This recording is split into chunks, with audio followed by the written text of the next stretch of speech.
جدا.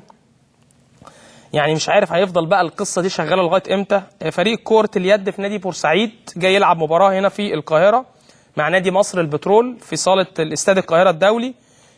بيقول لك ناس طلعوا على الفريق الاتوبيس الفريق بورسعيد بالحجاره وخرطوش، وتحطم الاتوبيس بالكامل، وتعرض اللاعبين فريق كره اليد في بورسعيد باصابات بالغه.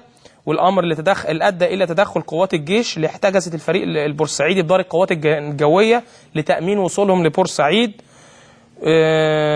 مش عارف، يعني مش عايز اتهم حد في اللي حصل كده، بس طبعا ادام فريق من بورسعيد يبقى عارفين مين. بس يعني هنفضل لغايه امتى في القصه دي؟